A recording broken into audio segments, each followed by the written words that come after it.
మోకాల నొప్పులకు ఎటువంటి సర్జరీ లేకుండా ఎపియాన్ పెయిన్ క్లినిక్ అందిస్తున్న అత్యాధునిక చికిత్స.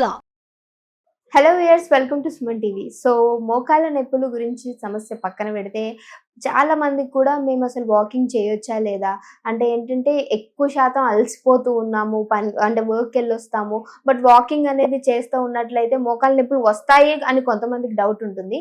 లేదు కొంతమంది ఏంటంటే ఓకే మోకాళ్ళ నొప్పులు ఉన్నప్పుడు కొంచెం వాకింగ్ చేస్తే తగ్గుతుందని, ఇలా చాలా సమస్యలతోటి అండ్ చాలా డౌట్స్ తోటి ఉంటాము.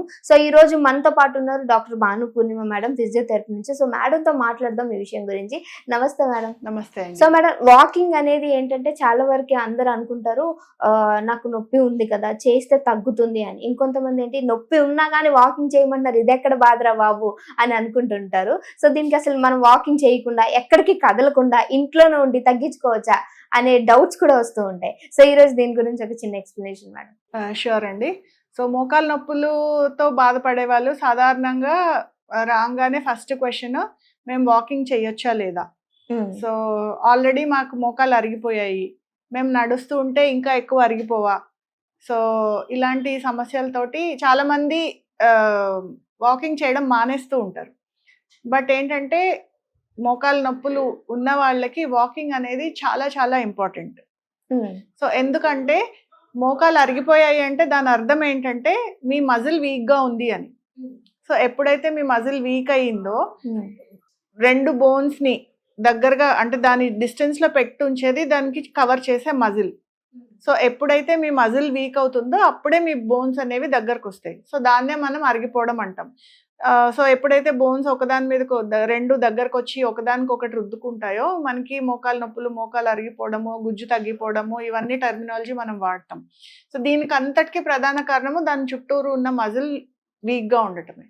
సో ఆ మజిల్ ఎప్పుడైతే మజిల్ అనేది ఎలాస్టిక్ లాంటిది. సో అది ఎప్పుడు పని చేస్తూ ఉండాలి, ఓవర్గా స్ట్రెచ్ అవ్వకూడదు, అలా అని ఖాళీగానే ఉండకూడదు. సో మనం బట్టలకు ఎలాస్టిక్ ఉంటుంది. సో మనం చాలా రోజులు వాడకుండా పెట్టేస్తే మీరు గమనించే ఉండరు, ఎలాస్టిక్ అంతా మొత్తం ఇలా లూజ్ అయిపోతుంది. వాడుతూ ఉన్న ఎలాస్టిక్ మాత్రం ఎక్కువ రోజులు వస్తుంది. అలా ఎక్సెస్ స్ట్రెచ్ చేసినా కూడా పాడైపోతుంది. సేమ్ అదే సిద్ధాంతం మనం మజిల్కి కూడా యూజ్ అవుతుంది.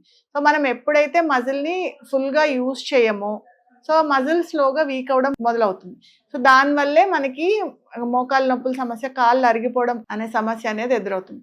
సో ఇలా రాకుండా ఉండడానికి ఒకవేళ మనం ఇన్ని రోజులు ఎలాగో జాగ్రత్త తీసుకోలేదు, ఇప్పుడైనా అట్లీస్ట్ మనకి ఉన్న సమస్య అనేది తెలిసింది అన్నప్పుడు అప్పుడైనా సరే జాగ్రత్త పడి సో మనం మజిల్ని స్ట్రెంగ్తన్ చేసే ప్రయత్నం చేయాలి. సో దానిలో భాగంగానే ఈ వాకింగ్ అనేది ఒక చాలా ఇంపార్టెంట్ ఎక్సర్సైజ్ అన్నమాట. సో కానీ నొప్పి సివియర్గా ఉన్నప్పుడు, అంటే చాలా ఎక్కువ నొప్పి వేస్తోంది, ప్రతి అడుగుకి విపరీతంగా నొప్పి, అలాంటప్పుడు మాత్రం కొంచెం రెస్ట్ ఇవ్వండి అనే చెప్తాం. సో రెస్ట్లో ఉండి కాస్త నొప్పి తగ్గిన తర్వాత వాకింగ్ అనేది కంపల్సరీ. రోజులో కనీసం ఒక 40 నిమిషాలు. సో మోకాలు నొప్పులు ఎక్కువగా ఉన్నప్పుడు ఆర్ లేకపోతే నడుస్తూ ఉంటే నొప్పులు వస్తున్నాయి అన్నప్పుడు కంటిన్యూస్గా, అంటే స్ట్రెయిన్ ఇవ్వకుండా కొంచెం గ్యాప్ ఇచ్చి, సే ఫర్ ఎగ్జాంపుల్ 20 నిమిషాలు 40 మినిట్స్ అనుకున్నాం కదా, దాన్ని బ్రేక్స్లో సో ఒక 10 మినిట్స్ నడిచి ఒక 2 నిమిషాలు బ్రేక్ ఇచ్చి మళ్ళీ ఇంకొక 10 మినిట్స్ నడవడము, మార్నింగ్ ఉదయము సాయంత్రము ఇలా డివైడ్ చేసుకోవడము. సో అలా చేసుకొని మనకి ఇబ్బంది లేకుండా మన రోజువారీ 40 నిమిషాలు అనేది ఫినిష్ చేసుకుంటే మనము ఇబ్బంది లేకుండా దాన్ని మెయింటైన్ చేయొచ్చు. సో ఖచ్చితంగా వాకింగ్ అనేది మానకుండా ఖచ్చితంగా చేసుకోవాలి. ఓకే, అది మార్నింగ్ టైం అంటారా, ఈవినింగ్ టైం అంటారా, లేదా ఆఫ్టర్నూన్, ఇలా కూడా ఆలోచిస్తుంటారు.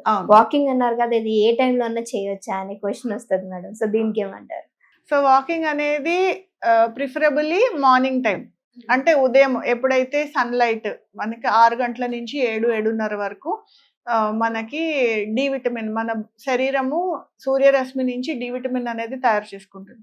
సో మన శరీరానికి డైరెక్ట్గా సూర్యకిరణాలు తగిలేటట్టు పెట్టుకుంటే అది చాలా ఐడియల్ టైమింగ్.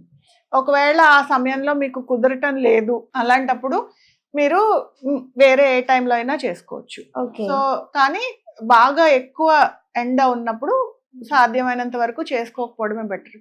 తర్వాత భోజనం చేసిన వెంటనే లేకపోతే ఏదైనా తిన్న వెంటనే ఇలాంటి టైమింగ్ టైమింగ్స్ లో కూడా వాకింగ్ అవాయిడ్ చేయడం బెటర్.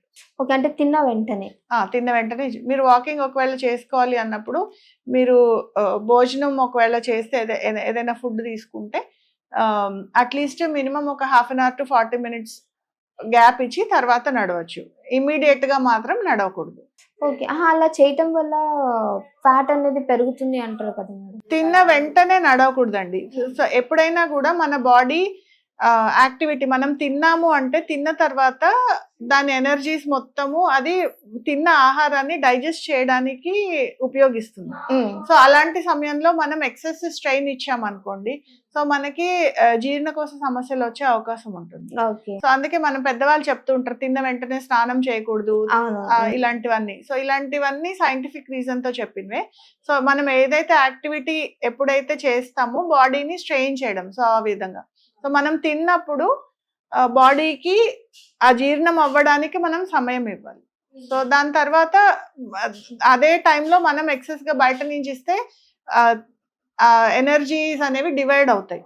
సో అప్పుడు జీర్ణం సరిగ్గా అవ్వకుండా జీర్ణకోశ సమస్యలు తలెత్తడానికి అవకాశం ఉంటుంది. కాబట్టి ఆహారానికి ప్లస్ ఏదైనా ఎనీ కైండ్ ఆఫ్ ఎక్సర్సైజ్ కానివ్వండి దేనికైనా కూడా కొంచెం గ్యాప్ ఇవ్వాలి. సో మరి ఇంకో డౌట్ ఏంటంటే చాలా వరకు ఏమనుకుంటారు, వాకింగ్ అనగానే ఫాస్ట్ గా చేయాలా, లేకపోతే కొంచెం మెల్లగా నడుస్తూ ఉండాలా, లేదా కొంచెం రన్నింగ్ లాగా కొంచెం ఇంకొంచెం ఫాస్ట్ గా వెళ్ళాలా, ఇలాంటి డౌట్స్ కూడా వస్తాయి. అంటే బేసికలీ నేను కూడా అదే ఆలోచిస్తాను, వాకింగ్ అనగానే మెల్లగా నడిస్తే సరిపోతుందా, లేకపోతే ఒక 5 నిమిషాలు నడిచి తర్వాత కూర్చోవడం, లేకపోతే మళ్ళీ చేయడం, ఇట్లా చేయాలా. సో ఇలాంటి డౌట్స్ వస్తూ ఉంటాయి. సో అంటే మోకాలు నొప్పులు ఉన్న వాళ్ళు ఎలా చేయాలి, లేదా నార్మల్ గా అంటే ఇంకా రాకుండా ఫర్దర్ గా ఫ్యూచర్ లో రాకుండా ఉండాలనుకున్నారు ఏ విధంగా వాక్ చేయాలి అంటారు? సో వాకింగ్ చేసేటప్పుడు మనము ఎంత డిస్టెన్స్ లో అడుగేస్తాము అన్న దాన్ని బట్టి మీకు మొత్తం మన డైనమిక్స్ అంతా బేస్ అయి ఉంటుంది. సో మనం ఎంత డిస్టెన్స్ అంటే ఇప్పుడు మన పాదము ఎంత డిస్టెన్స్ ఉందో రెండో పాదము దీన్ని దాటి ముందుకెళ్ళాలి.